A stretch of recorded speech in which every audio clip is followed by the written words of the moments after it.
And now, the pride of Memphis, Tennessee is David Porter, American record producer, songwriter, singer, entrepreneur, and philanthropist. In 2005 was inducted into the Songwriters Hall of Fame. In 2015, Rolling Stone magazine listed him among the 100 greatest songwriters of all time, writing songs for Sam and Dave like Soul Man, I Thank You, and Hold On, I'm Coming, for Mariah Carey with Dream Lover, Will Smith with Get Jiggy With It, and Carla Thomas with B-A-B-Y, Baby. He has written over 1,700 songs for a range of artists including Aretha Franklin, James Brown, Celine Dion, Otis Redding, Drake, ZZ Top, Tom Jones, Ted Nugent, Bonnie Raitt, Eminem, Patsy Cline, Albert King, and the Eurythmics. What a range. David is also chairman of the Consortium for Memphis Music.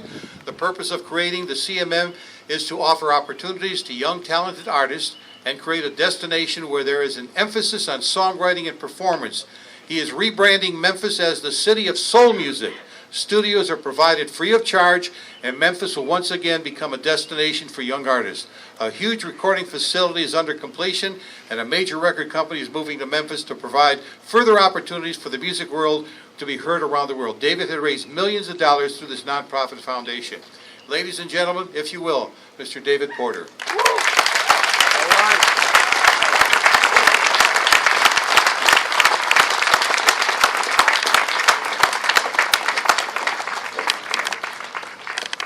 Thank you very much. I am really honored to be here today for several reasons, but the core of it is the fact that I wouldn't have had some of the comments that Norm just made about me were it not for the fact of Alan Freed's commitment to being sure that quality creativity in America would be exposed regardless of the color of one's skin.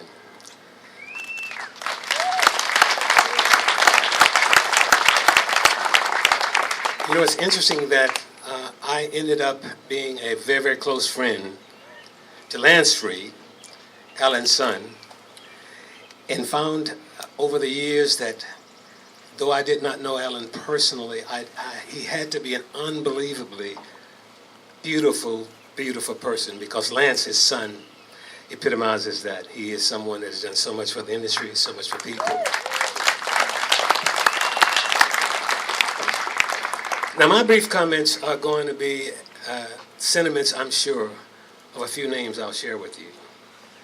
My brief comments are going to be the sentiments of people, some who are no longer here with us, like Otis Redding, like my writing partner, Isaac Hayes, like Benny King, Albert King, B.B. King.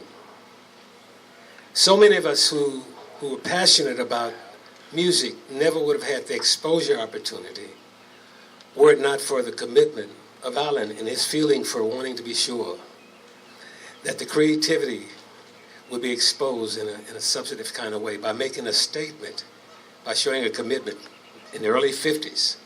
I'm from a city called Memphis, Tennessee, and life was going on in a negative way between races in that time. But because of Alan's commitment to the exposure of the music, a guy with a company called Stax Records.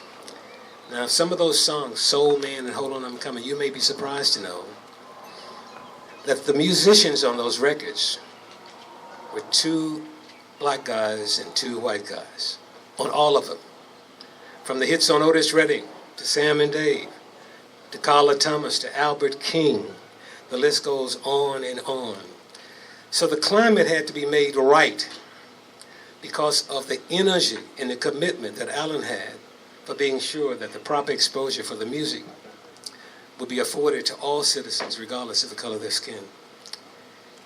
And he's right, I've had an unbelievable, wonderful career, but it would not have happened without a door opener. And I consider Alan Freed a door opener for America's credibility, of music credibility all over the world.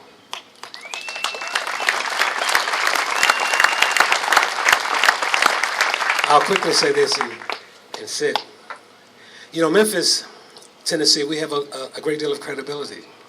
Elvis Presley, B.B. King, Isaac Hayes, Otis Redding, Aretha Franklin born there, Maurice White, Earth, Wind & Fire there. And we wanted the Rock and Roll Hall of Fame. But we couldn't fight one aspect.